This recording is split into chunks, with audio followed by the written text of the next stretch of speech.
taking the stage. As Democrats move forward on impeachment, President Donald Trump fights back. Basic and fundamental errors. The Department of Justice Inspector General tells lawmakers about his report into the origins of the Russia probe. We're on Capitol Hill. Road to the White House. Our exclusive polling on the 2020 election continues with a look at the issues most important to Catholics. And in the footsteps of Christ, Pope Francis tells the faithful about the good that can come from suffering.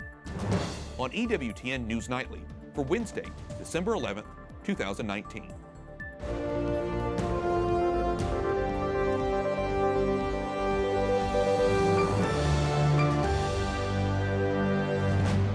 Good evening from Washington, D.C., and thank you for joining us for News from a Catholic Perspective. I'm Wyatt Goolsby. The House Judiciary Committee could vote in a matter of days on articles of impeachment against President Donald Trump, and a vote in the full House is expected by Christmas. President Trump condemns the process, even as he may be closer to becoming the third U.S. president in history to be impeached. White House correspondent Mark Irons reports. Good evening, Mark. Good evening, Wyatt. The president isn't likely to be convicted in the Senate, but last night at a Pennsylvania rally, he blasted Democrats for drafting those articles of impeachment in the House. And despite an inspector general report that shows the Russia investigation was not politically biased, the president is slamming the FBI. Still, he says he has found a silver lining. They're impeaching me, and there are no crimes. This has to be a first in history. They're impeaching me. You know why? Because they want to win an election, and that's the only way they can do it. President Trump rallies thousands of supporters in Pennsylvania, blasting Democrats for the Ukraine impeachment probe and criticizing the FBI for, quote, lies and deceit during the Russia investigation. Folks, they spied on our campaign, okay? They spied. Never happened before in the history of our country. Now that the Russia witch hunt is dead, a big, fat, disgusting fraud, the congressional Democrats are pushing the impeachment witch hunt having to do with Ukraine. But the president says there is a silver lining. He's glad Democrats have finally agreed to vote on the new North American trade deal. They announced impeachment, and then an hour later, she announced that she's going to do USMCA. You know why? It's a huge deal, and it plays down the impeachment because they're embarrassed by the impeachment, and our poll numbers have gone through the roof because of her stupid impeachment. Democratic leaders say President Trump put his political interest above the nation by asking Ukraine to investigate his political rivals, including Joe Biden, and withheld $400 million in military aid to Ukraine. Democrats say he then obstructed Congress by stonewalling the House impeachment investigation. Wyatt. White House correspondent Mark Irons reporting. Thanks, Mark. Investigating the investigators. The Justice Department's Inspector General testifies about why the FBI launched an investigation into the 2016 Trump campaign. Michael Horowitz's 400-page report isn't the end of the controversy. Today, senators questioned him. Capitol Hill correspondent Jason Calvi was inside the hearing and joins us with more. Jason? Wyatt, the Inspector General says the FBI had valid reasons to launch the investigation of the Trump campaign, but he found 17 problems. This comes after looking at some 1 million documents, interviewing 100 witnesses. Today, Michael Horowitz faces questions. The people who continued getting warrants after they knew it wasn't legitimate had a bias that reeked. The FBI got warrants to monitor former Trump campaign advisor Carter Page. FBI agents used the FISA system, the secret court created by the Foreign Intelligence Surveillance Act. And the FISA applications made it appear as though the evidence supporting probable cause was stronger than was actually the case. We also found basic, fundamental, and serious errors during the completion of the FBI's factual accuracy reviews. To get the warrant, the FBI relied on what's called the Steele dossier, a report put together by someone ultimately working for the Democratic Party. He was desperate to prevent Mr. Trump's election. The Department of Justice Inspector General reveals FBI investigators started finding holes in the Steele dossier, yet they did not share that information with the FISA courts. I'm not often at a loss for words, but the only thing I know how to say is this makes me sick to my stomach. It makes me want to heave. Still, Democrats find vindication in the Inspector General's report. If there was no political motivation behind this inquiry. We knew before the inquiry was started that the Russians were interfering in our election. Inspector General Michael Horowitz finds the person who first opened the investigation into the Trump campaign was not biased. So your report states that you didn't find documentary or testimonial evidence that political bias or improper motivation played a role. That's correct. Here's why the Inspector General says the FBI had valid reasons to launch the investigation. Australia had reported that a former Trump campaign aide had revealed that Russia had information that could help the 2016 Trump campaign, and that they would reveal possibly damaging information against then-candidate Hillary Clinton. Wyatt? Capitol Hill correspondent Jason Calvi reporting. Thanks, Jason. President Trump wants to expand protections for Jewish people. He signed an executive order to target antisemitism on college campuses. It's designed to prevent discrimination by redefining Title VI of the Civil Rights Act, which is directly linked to federal funding. Opponents are concerned the move will limit free speech on college campuses, like being able to criticize the Israeli government.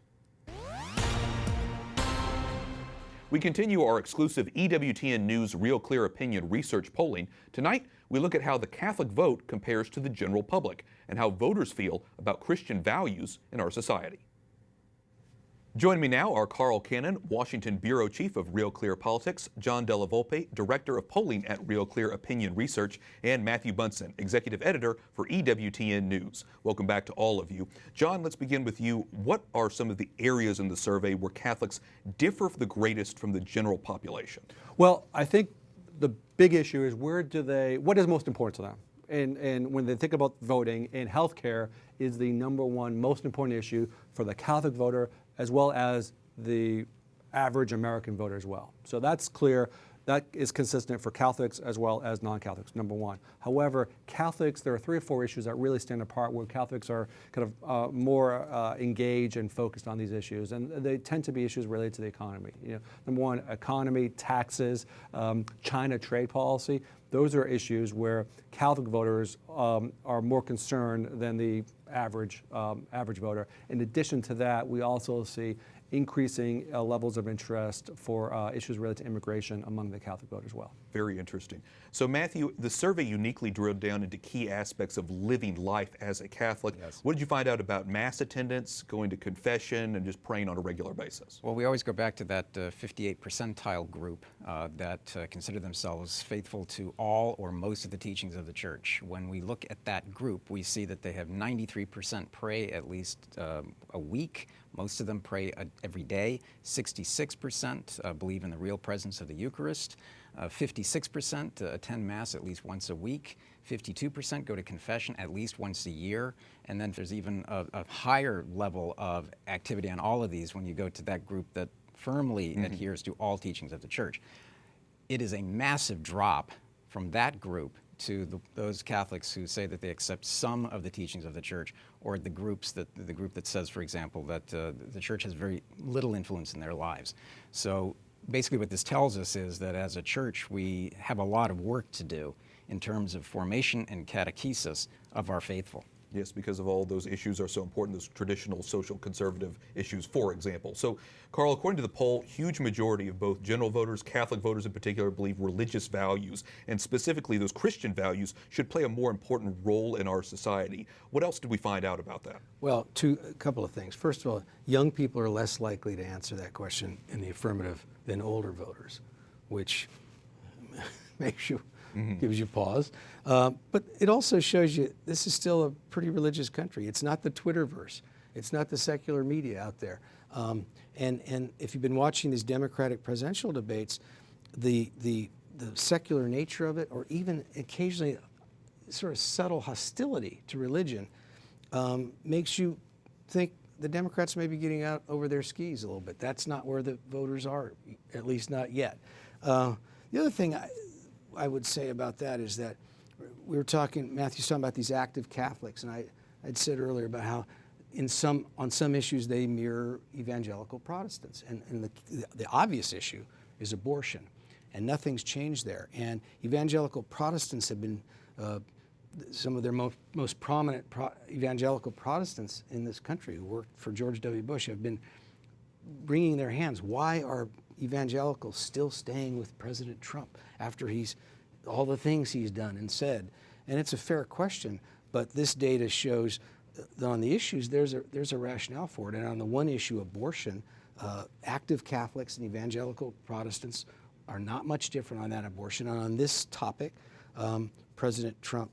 Donald Trump kept his campaign promise, specifically to appoint pro-life federal judges and Supreme Court justices, and he's done that. And so these active Catholics have stayed with him, and what explains it to me is the issues. Mm-hmm. So, like you said, you mentioned the issue of abortion, health care in general. We've mentioned immigration. Matthew, I also want to ask you about what the findings in the poll talk about the impact of the clergy abuse crisis. Do Catholics approve of the job Pope Francis is doing and the U.S. bishops have been doing on that end? Well, U.S. Catholics approve by a slim majority, 44 to 41% of the job that Pope Francis has done in handling the sex abuse crisis. He is underwater where the average American is concerned, or Americans overall. The U.S. bishops, however, have about a 55% disapproval rate from Catholics in the United States for how they have handled it. So the perception is out there that the bishops need to do a better job at this. But we're also seeing massive majorities of voters, both Catholic and non-Catholic, that the credibility of the church has been manifestly damaged because of the clergy sexual abuse crisis. And that, too, is something that has to be reckoned with by the U.S. bishops. And just a reminder again for our viewers to continue to pray for that issue. And like you said, they definitely want action and when continue to voice their opinions, do so. All right, so guys, this wraps up 3 days of our coverage of this Real Clear Politics poll. I want to thank each of you for coming in and breaking this down with us. This survey is so important, not just for the upcoming election, but also to talk about the issues within the church as well. So Matthew Bunson, John Della Volpe, Carl Cannon, thank you all so much for your time. Coming up, we delve a bit deeper into our exclusive EWTN News Real Clear Opinion research polling.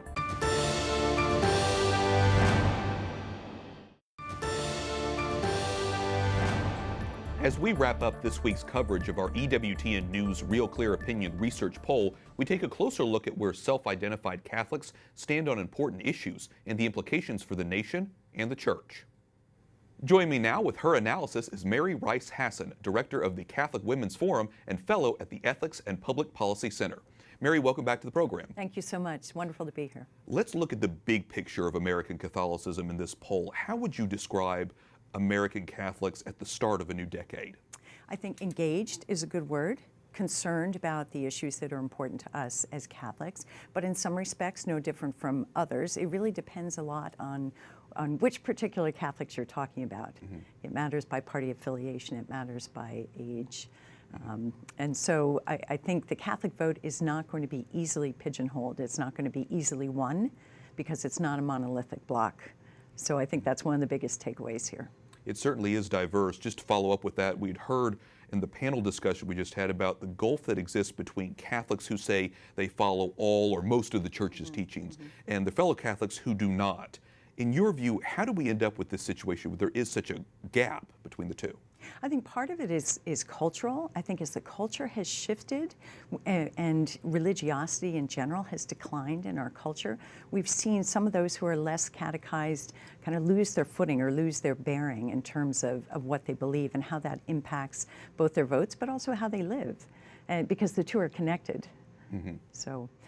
And there certainly is the need then for more catechesis. Absolutely. Catechesis formation, I think helping people realize that our faith is not just about our heritage, it's not just about sort of how we grew up. It's a call, it's how we live. It's a call to discipleship, and that has to be carried out in votes, it has to be carried out in our daily lives. One major finding was the concern among Catholics over the decline of religion in general in America, not just in Catholicism, but in all churches. Is this country, do you think, still a religious one? I think at heart it is, but I think it's really important to look at the age differential here because we see two radically different things. Among the older generation, it's clear that religious values matter. They see our country as rooted in religious traditions, but among the younger generation, it's not so clear. In fact, we see that fewer than half of younger Catholics in particular are ambivalent, really, about the value of Christian values in society, which says to me they're not sure what difference their faith makes. It's pretty scary. And so that's pretty scary, because you have to value the importance of religion just in general to the common good, to making those decisions. But if you're really internalizing your faith, then you see that it matters in terms of everything you do, your votes, but public policy. In other words, it matters. And the fact that we're seeing both less religiosity and less willingness among the younger generation to see that religion and faith matters to our country as a whole is quite concerning. There's another factor I want to ask you about, and that's the impact of the sex abuse crisis and the loss of trust in some church leaders. What kind of impact do you think that's had on the lives of Catholics here in the United States? It's had a profound impact. And I think you mentioned catechesis and formation earlier. And I think one of the problems here is that the church, and particularly church leadership, bishops in particular, have lost that moral authority to teach, to speak. I think we've seen some of them reluctant to speak up because they know that that moral authority is weakened. And so the sex abuse crisis has an impact far beyond the suffering of the individuals who were affected personally by that. It's rocked the church. And I think it's going to take us really decades to recover from that. What other things do you think the church can do, can Catholics do to sort of turn the other way and get more catechesis, like I said, formation to those who really need it, the next younger generation? Yeah, I think one thing that's really important is Catholic education. One reason, from my perspective, why we've seen such a decline in both religiosity among the younger generation, but also adherence to Catholic positions on things like abortion, on same-sex marriage, things like that, is because the majority of Catholic kids are educated in public schools.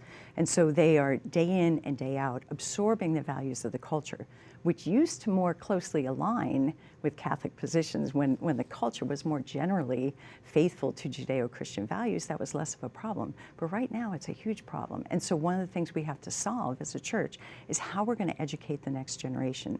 And this particularly is important for Hispanic Catholics, because the majority of young people in the church are approaching that Hispanic 50% threshold. And so we've got to solve that problem, because most of those children are in public schools, which means they're not getting that daily immersion in the faith and that catechesis that's going to make a difference. A lot of good points here and a lot of important issues that we've been talking about. Mary Rice Hasson, Director of the Catholic Women's Forum and Fellow at the Ethics and Public Policy Center. Thanks so much for your analysis. Thanks so much. To see the full results of the polling, or if you missed any of our discussions this week, visit EWTNnews.com/poll. Up next, Pope Francis meets with members of Eastern Rite Catholic churches, and the role religion plays in medical care.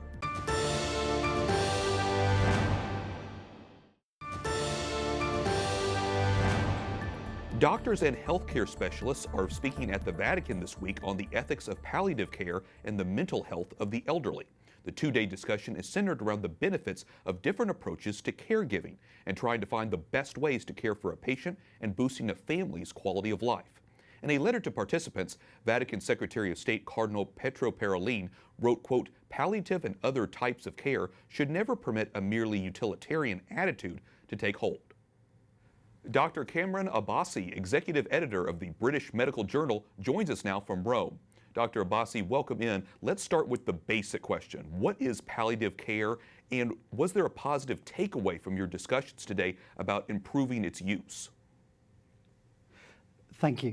Good to join you. Palliative care is essentially the specialty that looks after people at the end of life when cure isn't possible for their condition. It eases pain, eases suffering, makes them more comfortable. So it's a very, very important specialty, especially with an increasingly aging population. So that's the issue we've been talking about here at the conference, but importantly, its intersection with religion. And we've had three of the major religions presenting their view of things here. We've had a Catholic representative, we've had an Islamic representative, we had somebody representing Judaism, and they've all explained their perspective on end of life and palliative care. And there are two main conclusions. The first conclusion is that we are all supportive, all the great faiths are supportive of palliative care. So that's good to hear. And then the second very major takeaway is that as clinicians, as doctors, as health professionals, we have to really bear in mind, consider people's faith, their religion, their religious beliefs, their spirituality when we're deciding on their care, because essentially we're living in the era of shared decision-making, patient-centered care, and if we are to live by that means, we are to practice medicine in that way, we have to fully consider people's religious and spiritual beliefs when we decide, or when we help them decide what are the best next steps in their treatment and therapy. I want to follow up with you on the faith issue. You said yesterday it is symbolic that we are gathering here at the Vatican to show the power of people from all faiths and backgrounds in coming together to solve the world's problems. How important is the role of the Holy See in this effort? I mean, the role of the Holy See is central to this effort, and I think we're just delighted that the Holy See is involved because, as I said, as you quoted my statement there, we need to bring people together because we live in a very diverse world. Our societies are diverse, and we want to understand what's common between us.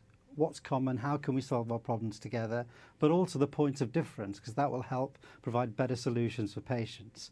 And the Holy See, of course, you know, with its power, with its influence, is central to bringing together that common understanding and helping us progress and make people's lives better, more comfortable at the end of life. Looking forward, Dr. Abbasi, how can doctors fully support the dignity of human life physically and mentally?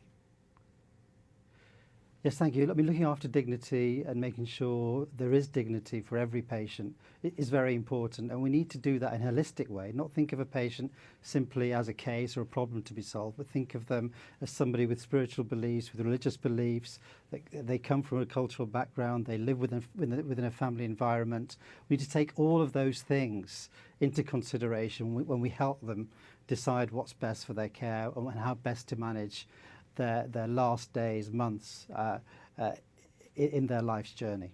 It's such an important value, being able to care for every human person and the dignity of every human life. Dr. Kamran Abbasi, Executive Editor of the British Medical Journal, thanks so much for joining us. Thank you. Pope Francis says suffering and persecution are signs we are following in the footsteps of Christ.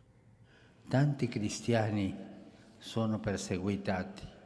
At his weekly talk to pilgrims at the Vatican, the Holy Father says prayer can help us find the grace to persevere amid difficulties, and we can survive anything with faith and God's love. Earlier in the day, Pope Francis met with Ukrainians from the Byzantine Catholic Rite. They were celebrating their 30th anniversary of emerging from communism. Always nice to see the Pope celebrating with our Eastern Catholic brothers and sisters. And that wraps up our newscast for tonight. For the entire EWTN News Nightly team, I'm Wyatt Goolsby. We'll be back tomorrow with more news from a Catholic perspective. Good night, and God bless.